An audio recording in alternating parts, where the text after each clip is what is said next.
Assalamualaikum warahmatullahi wabarakatuh. Alhamdulillahirrabbilalamin. Segala puji bagi Allah yang telah memberikan kita nikmat iman, Islam, dan kesehatan sehingga kita bisa berkumpul pada kesempatan yang mulia ini. Salawat dan salam tak lupa kita curahkan kepada junjungan besar kita Nabi Muhammad SAW, keluarga, sahabat, dan pengikutnya hingga akhir zaman.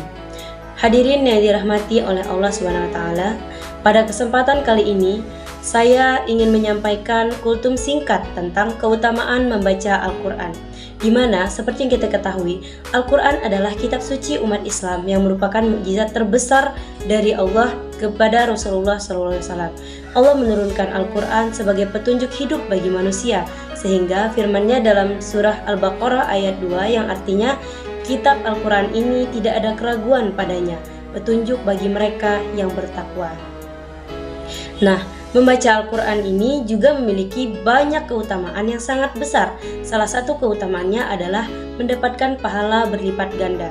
Seperti dalam sabda Rasulullah yang artinya, barang siapa yang membaca satu huruf dari Al-Quran, maka ia akan mendapat 10 kebaikan. Dan satu kebaikan itu akan dilipat gandakan menjadi 10 kebaikan. Hadis riwayat Tirmizi. Bayangkan saja hadirin semuanya, membaca satu huruf saja dari Al-Quran sudah mendapat 10 kebaikan. Bagaimana jika kita membaca satu halaman atau bahkan lebih dari Al-Quran?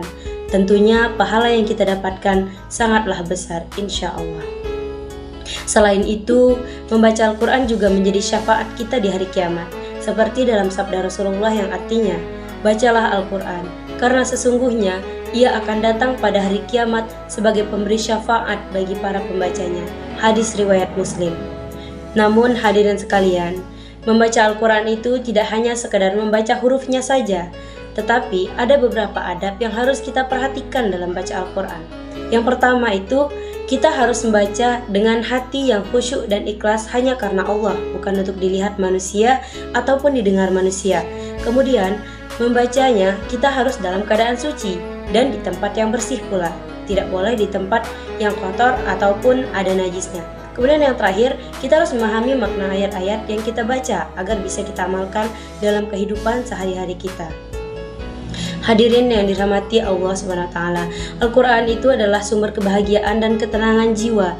Dengan membacanya dan merenungkannya, hati kita akan menjadi tentram, sebagaimana firman Allah dalam surah Ar-Ra'd ayat 28 yang artinya, ingatlah, hanya dengan mengingat Allah, hati menjadi tentram. Oleh karena itu, marilah kita menjadikan membaca Al-Quran sebagai rutinitas harian kita. Bisa kita mulai dengan membaca beberapa ayat di setiap hari, kemudian tingkatkan lagi hingga 1 halaman atau lebih. Dengan konsisten, insya Allah kita akan bisa merasakan manfaatnya dalam kehidupan kita. Semoga Allah SWT memberikan kita taufik agar untuk mencintai Al-Quran, membaca, memahami, dan mengamalkannya. Cukup sekian kultum yang bisa saya sampaikan. Semoga bermanfaat untuk kita semua. Kalau ada salah, kepada Allah saya mohon ampun, dan kepada semua hadirin saya mohon maaf. Saya akhiri, wassalamualaikum warahmatullahi wabarakatuh.